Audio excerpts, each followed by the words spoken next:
여러분 안녕하십니까?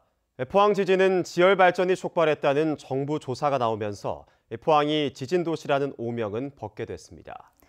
이런 결론이 나온 데는 일찌감치 유발 지진과 관련이 있다는 증거를 찾아 논리로 대응한 지역 파수꾼들의 역할이 컸습니다. 김기영 기자가 보도합니다.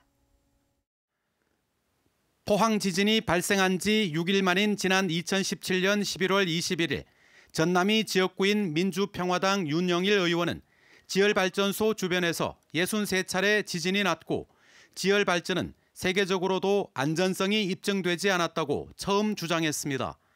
당시 포항은 지진 수습에 정신이 없었지만 이 정보를 접한 포항지역사회연구소는 귀가 번쩍 뜨였습니다.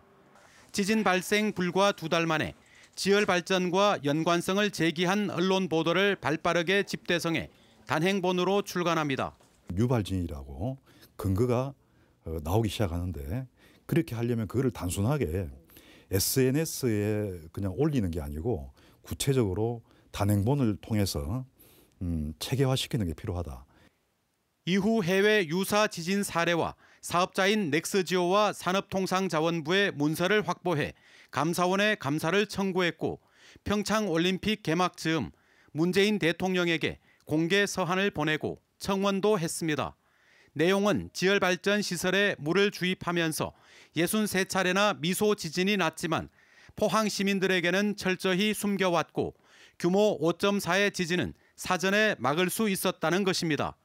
특히 하버드대 교수에게 대통령 공개 서한문 번역을 의뢰해 정부 조사단에 참여한 외국인 학자에게 미리 전달한 것은 신의 한 수였습니다.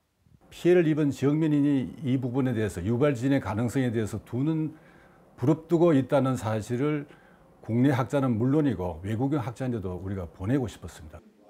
여기에다 정부 조사단에 대응하기 위해 포스텍, 한동대 교수와 변호사, 시민운동가 등으로 지역조사단을 꾸린 것도 시의적절했습니다. 정부 조사단에 참여한 교수들의 논리를 하나하나 반박하거나 똑바로 조사하라는 무언의 감시로 적잖은 압박감을 줬습니다. 발표 논문마다 끊임없이 문제도 제기하고 그다음에 우리 생각도 전하고 했기 때문에 그 정부 조사단에서도 알게 모르게 많이 그 압력같이 받고 있었을 거라고. 정부는 논리로 무장한 포항 시민들의 감사 청구를 무시하지 못하고 조만간 답을 내놓기로 했습니다. 이미 작년 11월에 주민들께서 감사원에 감사 청구를 했습니다. 일종의 국민감사 청구가 있었습니다. 감사원이 감사 실시 여부를 4월 안으로 결정할. 깨어있는 포항 시민들의 노력이 있었기에 자연 지진으로 묻힐 뻔한 포항 지진의 진실이 세상에 드러났습니다. MBC 뉴스 김기영입니다.